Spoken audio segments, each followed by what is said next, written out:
বলে সুদামা দেখতে অনেকটা গুরুমায়ের মৃত যে পুত্র মারা গেছে সে পুত্রের মতো ছিল। তো সুদামা কি করে, যখন ওই গুরুদেব বনে পাঠায় কাষ্ঠ সংগ্রহ করবার জন্য, আজকে সুদামাকে কি করেছে জানো, গুরুমা কতগুলো চিরা দিয়েছে, শুকনো চিরা, বলে সব এগুলো তুই নিজে আস্বাদন করবি, কাউকে দিবি না। তো গোবিন্দ অন্তর্যামী পরীক্ষা করলেন, তোর কাছে থেকেও যদি না দিস তার প্রমাণ কি হবে, গতি কি হবে। আজকে বনে গেলেন, সুদামা বৃক্ষের উপর উঠেছেন, গোবিন্দ পরীক্ষা করে সুদামাকে বলছে, সুদামা আমার বড় ক্ষুধা পেয়ে, তোর কাছে কিছু আছে, ছিল দেয় না, সেই জন্য তার এত পরিণাম। তোমার কাছে অর্থ দেখো, যদি ভগবান সেবাই না লাগাও, পরের বারে এমন জন্ম পাবে, বলে খাবার চাইবে কিন্তু পাবে। এই জন্য স্টেশনে প্ল্যাটফর্মে তোমাদের ঘরে কত খাবার, বিশ্বাস করো, তাই না? খাবার সামনে ধরে খেতে ইচ্ছে করে না, খাচ্ছ না, ফেলে দিচ্ছ। নষ্ট করাটা উচিত নয়, যদিও শাস্ত্রে বলছে এই জগতে দুটো জিনিস নষ্ট করতে নাই। আমি করি মাঝে মাঝে, ভুল হয়ে যায়, তাও বলছি, যেটা জানি। অন্যের দানা আর সাধুর ফল কখনো নষ্ট করতে নেই। কি কি নষ্ট করতে নেই? অন্যের দ্বারা কখনো নষ্ট করতে নাই।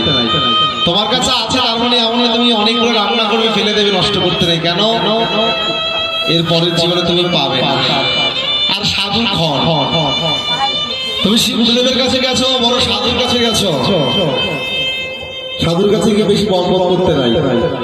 সাধুর ভজন আছে, তার সময় নষ্ট করতে। তুমি যদি গিয়ে সংসারে আচাল পেঁচাল কি সাধুর কাছে গিয়ে পার, আমার এটা নাই ওটা হয়েছে, সাধুর সময়ের প্রত্যেকটা মুহূর্তের দাম আছে, না আমার মতন সময় নয়।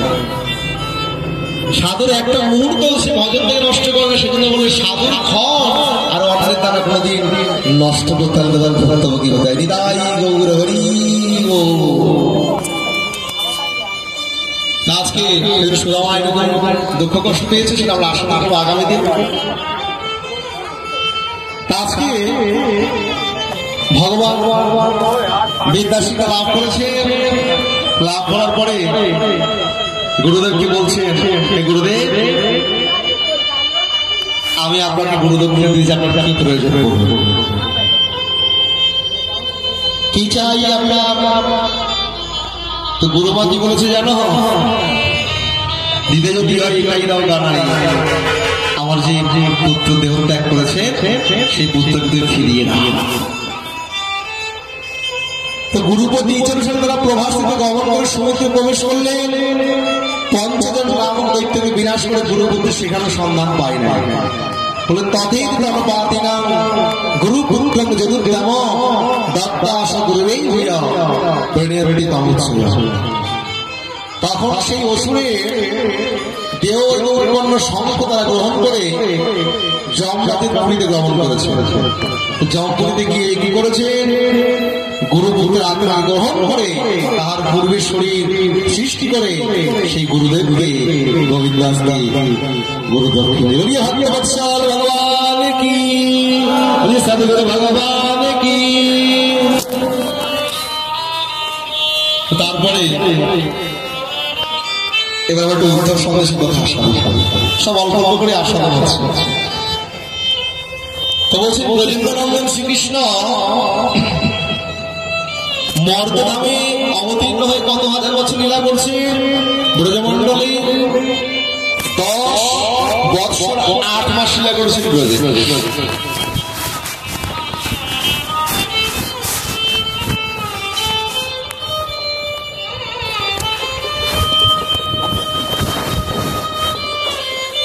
তো বলছি 10 বছর 8 মাস ব্রজলীলা করেছেন। তিনি আজকে ব্রজ ছেড়ে মথুরায় গেছে, পিতামাতাকে মুক্ত করেছেন, শান্তিপুর এমনের কাছে বিদ্যা অধ্যয়ন করলেন, ফিরে আসেন মথুরায়। তো আজকে তিনি যখন মথুরায় আবার ফিরে এসছেন, তো বহুদিন পরে মথুরাবাসী কৃষ্ণ গুরু গিয়েছিল, এতদিন পড়াশোনা করেছে, সেখান থেকে ফিরে এসছেন। তো মথুরাবাসী আনন্দ কৃষ্ণ বলরামকে সামনে পেয়ে কিন্তু জানো গোবিন্দ আজকে মথুরা বনে সকলে আনন্দ করছে, কিন্তু গোবিন্দের মনে আনন্দ নাই।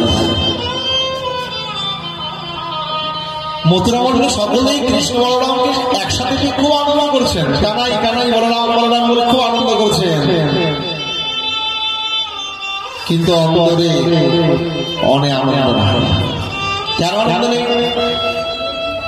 গোবিন্দ মনে মনে চিন্তন করছি, মথুরাবাসীরা আমাকে পেয়ে যতটাই আনন্দিত, বৃন্দাবন ব্রজভূমিটা ততটাই আমাকে ছাড়া নিরানন্দ,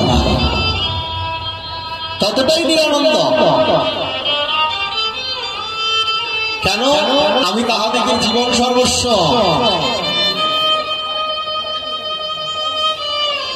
তো গোবিন্দ মনে মনে চিন্তন করছে, আমি যখন ব্রজ ছেড়ে মথুরা এসেছিলাম, আমি তো আসার সময় কথা দিয়েছিলাম আজ যাচ্ছি আবার কালই ফিরে আসবো, কিন্তু আমি কেমন দেখো, কৃষ্ণ মনে মনে চিন্তন করছে, আমি কেমন দেখো, আমি ওই গুরু গিয়ে বিদ্যাদান করতে করতে কি হলো, আমার এর মধ্যে কোনো বৃন্দাবনের খবরটাই নেওয়া হয় না। তো কৃষ্ণ মনে মনে ভাবছেন, কৃষ্ণ বিচ্ছেদের অনলে ব্রজবাসীরা ভালো নাই। তেমন সময় গোবিন্দ মনে মনে চিন্তন করছে, আমি তো যাবো না, আমি একজনকে পাঠাবো। কাকে পাঠাচ্ছে? উদ্ধব। উদ্ধব বলা দেখতে একটা কৃষ্ণেরই মতনই প্রাণ।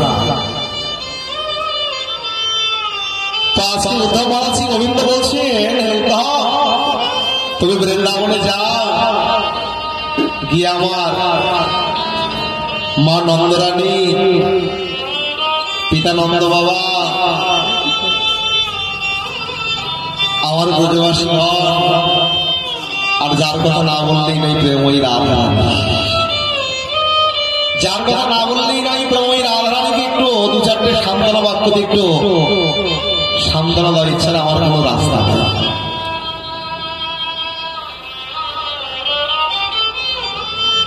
তো সূর্য গোস্বামীবার কি বলছে জানো?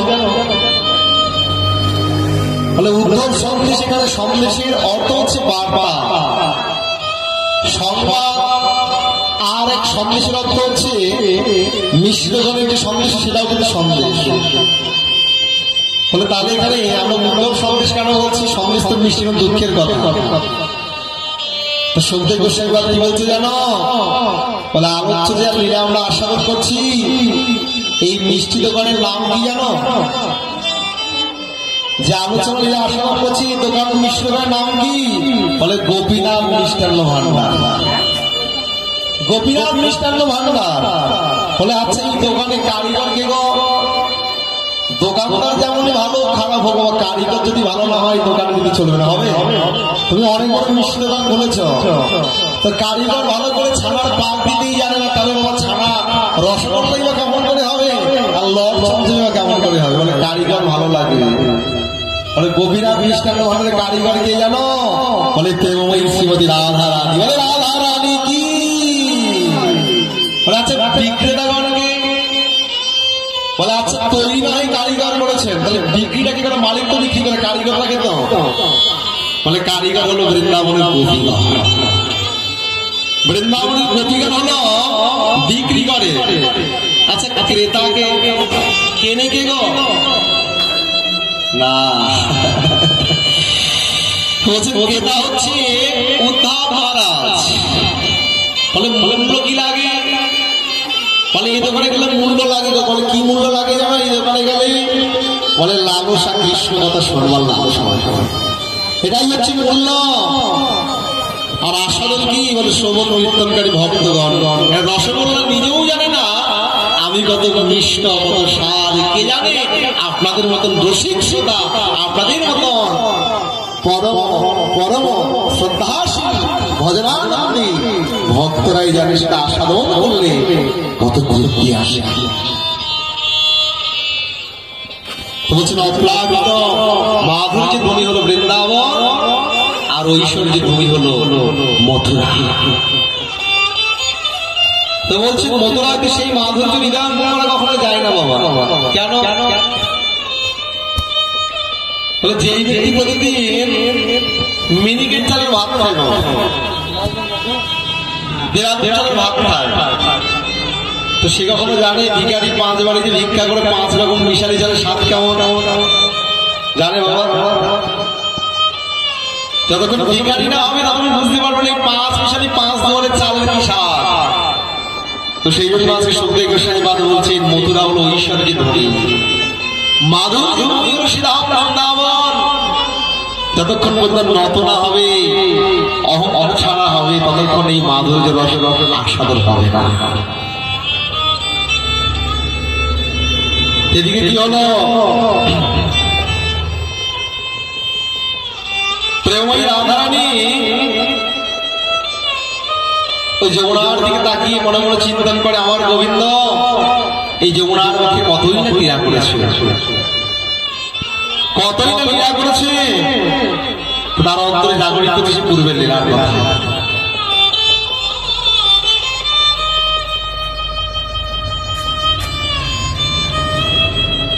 কিন্তু এখন প্রশ্ন হলো, ভগবান তো বৃন্দাবন ভূমিকে এত ভালোবাসেন, এত ভালোবাসে বৃন্দাবন, ছাড়লেন কেন? এখানে একটা যেমন কংসবধের কথা আছে, দ্বিতীয়টিতে আরেকটা আছে, একজনের অভিশাপ আছে। কার অভিশাপ? শ্রীরামের অভিশাপ আছে রাধারানীর উপরে। ভগবান যখন বিরজার কাছে বিহার করেছিলেন, শ্রীরাম ছিল দাঁড়িয়ে দাঁড়িয়ে, তখন রাধারানী এসেছেন, বিরজার নদী হয়েছে, গোবিন্দ সর্প হয়ে বিহার করেছিল না, রাধারানী ময়ূর হয়ে রাধারানী সর্পকে তুলেছিল, সেটা তোমরা প্রত্যেকেই জানো। যখন রাধারানী বারবার শ্রীরামকে বলছেন সরে যাও, আমি কুঞ্জে যাবো, আর কেউ না জানে, আমি জানি আমার বধূর স্বভাব ভালো নয়, কুঞ্জের মধ্যে আছে। কেন? যেখানেই প্রেম সেখানেই গোবিন্দ।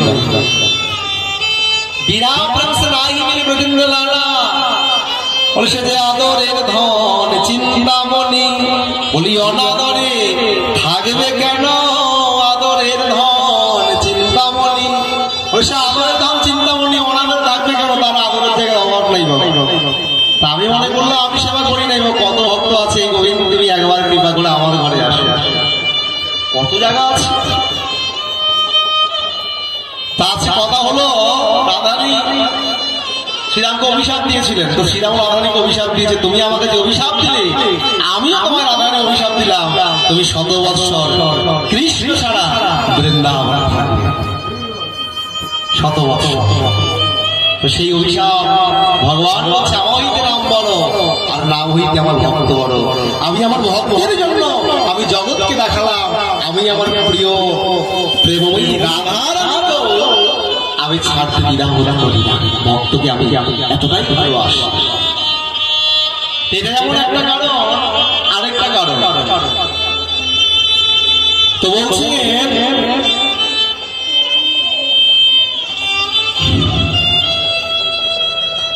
যে ভক্ত যেমন করে প্রার্থনা করেন কৃষ্ণ তাকে সেইভাবে ভজনা করেন, এইভাবে বলছেন। বলছেন যদুপতি মহারাজ যজাতির অভিশাপ ছিল, যদুবংশে কেউ কখনো রাজা হতে পারে, তো সেই জন্য ভগবান কি করেছে, কৃষ্ণ মথুরা মন্ডলে উগ্রসেনকে বসিয়েছে, কিন্তু নিজেই দেখাশোনা করতে পদে পদে বসে তিনি সাধুকে বধ করেছেন। তো বলছি কংস তো মারা গেছে, দেহ রেখেছে কংস, তো কংসের শ্বশুরের নাম কি গো মায়েরা? জরাসন্ধ। তো বুঝতেই পারছে জামাই মরে গেছে, শ্বশুরকে ছেড়ে দেবে? আমার এত সাথে জামাই কত রসগোল্লা কত কিছু খাওয়া মেরে দিয়েছে, ছেড়ে দেবো কৃষ্ণ? কি করলে? বলে বহুবার মথুরা আক্রমণ করেছে। তো ভগবান মনে মনে চিন্তন করে আমি তো এখন মথুরায় আছি, আমাকে এখানে যেমন আক্রমণ করছে, আমি যদি বৃন্দাবনে যাই তাহলে আর কেউ আমি জানি জরাসন্ধ বৃন্দাবনেও তারা আক্রমণ করবে। কিন্তু আমি যদি বৃন্দাবনে লুকাই আর জরাসন্ধ যদি এই বৃন্দাবনে আক্রমণ করে, বলে আমার ব্রজবাসী বলে কি আছে গো, বলে প্রেম আছে। বুঝতে পারছেন না তো কি বলছি, ভূয়স্ত্রী পুরাণী সম দেখছি না সায়মান শিরাম সিদ্ধ চরণে গান্ধী নিব রতদর। আজকে তিনি এই লীলা দর্শন করে ভক্তিগত চিন্তে তিনি আজকে গোবিন্দের স্তব্ধ, সে গোবিন্দ তুমি সর্বত্রময়, তুমি সর্বত্রময় প্রণাম করলেন। আজকে ভগবান যৌথী কংসকে বিনাশ করার জন্য আজকে ভগবান প্রবেশ করলেন মথুরা। তুমি অনন্ত শ্রীকৃষ্ণ গোপগণ পরিমিত হইয়া আজকে ইচ্ছা হলো যাক এই মথুরাপুরীতে যখন এসে একটু ভালো করে দেখি, ঘুরে ঘুরে, তাই না, নতুন বাজারে গেলে আমরা ইচ্ছা করে না, বলে বাবা যারা বৃন্দাবনে না গেলে বোঝা যায় নতুন জায়গায় গেলে যে আমাদের কি অবস্থা হয়। কারণ গুরুদেবের কি মাঝে মাঝে দর্শন সুযোগ হয়তো বিশ্বাস করবো